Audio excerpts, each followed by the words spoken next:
Hello friends, welcome on the channel chemistry with Vanshika.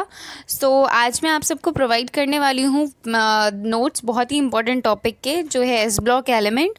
ये BSc first semester के स्टूडेंट्स के लिए बहुत ज़्यादा हेल्पफुल होगा फॉर योर एग्ज़ाम्स।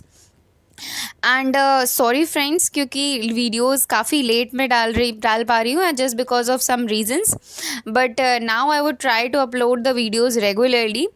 और आपको हमारे चैनल पे अदर इम्पॉर्टेंट टॉपिक्स पे भी काफ़ी सारी वीडियोस मिल जाएंगी, like coordination chemistry and some important topics of BSc fifth sem along with their multiple choice question explanation. Okay, so you can go and check it out. So आज start करते हैं हम हमारा आज का टॉपिक, जो है एस ब्लॉक एलिमेंट। सो आप इस वीडियो की हेल्प से अपने नोट्स प्रिपेयर कर सकते हैं। सो यहाँ पर आपको दे रखा है लेफ्ट हैंड साइड में alkali metals and right side में अल्कलाइन अर्थ मेटल्स हैं। As you know very well that कि जो एस ब्लॉक एलिमेंट्स है उसमें हमारी 2A और 2B सीरीज़ होती हैं। तो ये आपके 2A के एलिमेंट्स हैं, alkali metals and alkaline earth metals, they are of 2B series.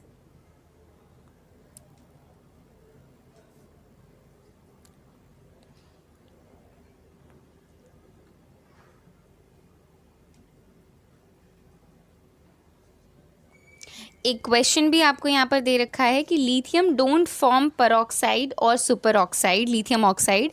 यहाँ पर आपको पूछा जा रहा है कि जो लिथियम ऑक्साइड है, वाई जो लिथियम ऑक्साइड होता है वो परऑक्साइड और सुपर ऑक्साइड नहीं फॉर्म करता। So the reason behind it is that lithium has strong electrostatic force. आपको पता होना चाहिए, just because of its small size, lithium का साइज़ बहुत छोटा होता है, तो इसका क्या होता है कि जो इलेक्ट्रोस्टैटिक फोर्स होता है इसमें वो बहुत ही स्ट्रॉन्ग होता है। सो इसके जो ऑक्साइड्स होते हैं लिथियम के, the oxidation state of zero does not change.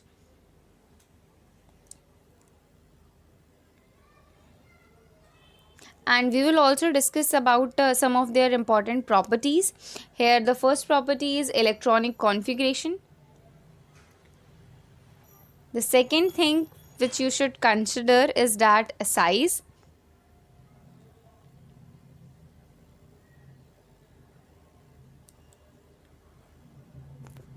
Now you have to put the heading properties of S block elements. तो यहाँ पर आपको फर्स्ट हेडिंग में क्या डालना है, इलेक्ट्रॉनिक कॉन्फ़िगरेशन। तो जो भी होता है आपका electronic configuration, like NS1 to 2, ठीक है, जो आपके एल्कली मेटल्स हैं।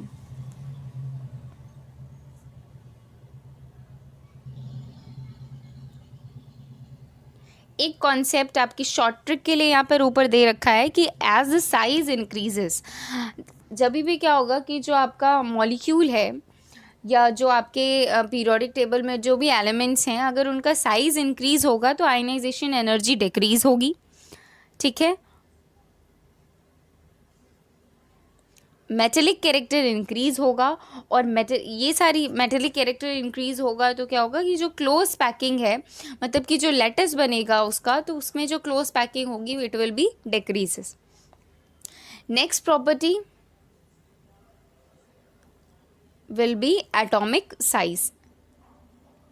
इस पे बेस्ड काफ़ी, इस कॉन्सेप्ट पर बेस्ड बहुत सारे क्वेश्चंस एग्जाम में आते हैं। तो मेक श्योर कि आपको ये टॉपिक बहुत ही अच्छे से क्लियर होना चाहिए कि जैसे ही एटॉमिक साइज जो है वो डिक्रीज़ करता है on moving left to right, कभी भी आप पीरियोडिक टेबल में लेफ़्ट टू राइट मूव करेंगे तो क्या होगा, एटॉमिक साइज जो है वो इंक्रीज़ करता है। By because atomic number get increases. तो जब एटॉमिक नंबर बढ़ रहा है, आपका मॉलिक्यूलर वेट बढ़ेगा, मॉलिक्यूलर वेट बढ़ेगा, डैट मीन्स कि जो एटम है या जो मॉलिक्यूल एटम का जो साइज़ है वो भी इंक्रीज़ करे, एटम का जो साइज़ है वो क्या होगा कि डिक्रीज़ करेगा from left to right,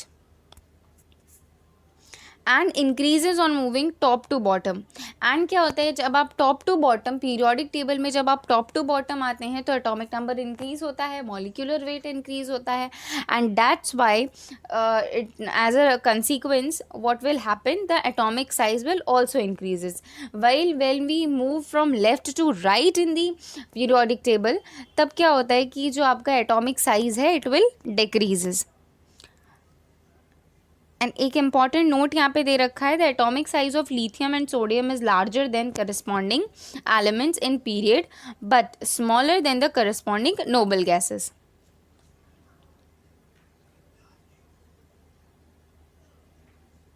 The size of potassium, rubidium, cesium is larger than corresponding noble gases. And the third property which you should remember is that ionization energy.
यहाँ पर को देखिए आप लोग, जो लॉन्ग क्वेश्चन है, mostly क्या होता है एग्जाम में जो लॉन्ग आंसर्स होते हैं उसमें काफ़ी क्वेश्चन ये मोस्ट रिपीटेड क्वेश्चंस हैं जो यहाँ पर लिख रखे हैं मैंने.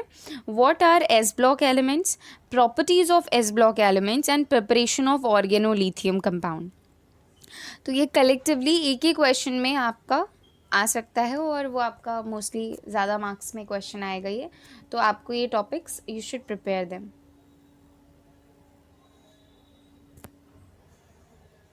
Abnormal behavior of the beryllium, diagonal relationship,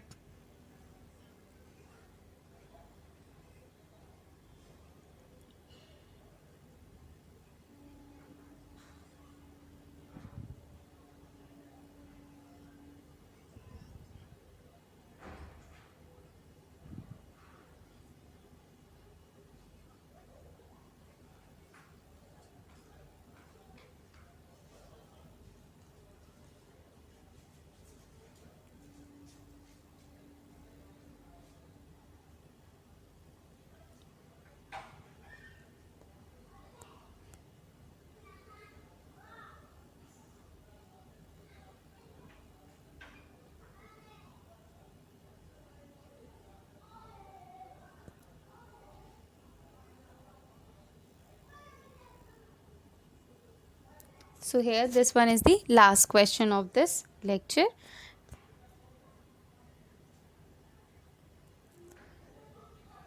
That is alkali metal in the liquid ammonia. Alkali metals in a liquid ammonia, why it give blue color?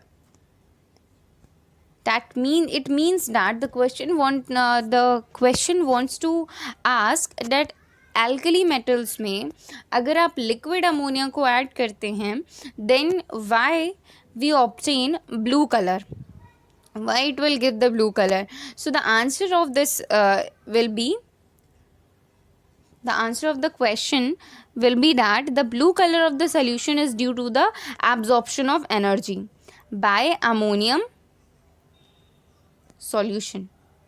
Ammoniated electrons in visible region of light, its wavelength should be visible. So if it don't give color, and sometimes क्या होता है कि आपके कुछ alkali metals होते हैं on adding liquid ammonia they don't depart any colour. So the reason behind this concept will be that कि वहाँ पर एब्जॉर्प्शन मतलब एनर्जी का एब्जॉर्प्शन नहीं हुआ होता है, डैट्स वाई वहाँ पर आपको जो कंपाउंड है वो क्या होता है कलरलेस मिलता है. यहाँ आपका रीज़न ये है कि एल्कली मेटल्स में जब आप अमोनिया को ऐड करते हो तो एब्जॉर्प्शन ब्लू कलर, मतलब जो ब्लू कलर की वेवलेंथ है विजिबल रीजन में, ब्लू कलर की वेवलेंथ मतलब जो एनर्जी एब्जॉर्ब हो रही है विजिबल रीजन में, तो वो क्या ब्लू कलर क्या करती है, इम्पार्ट करती है। दैट्स वाई वही विजिबल रीजन में हमें क्या होता है, दिखाई देता है। तो the reason behind this question is this.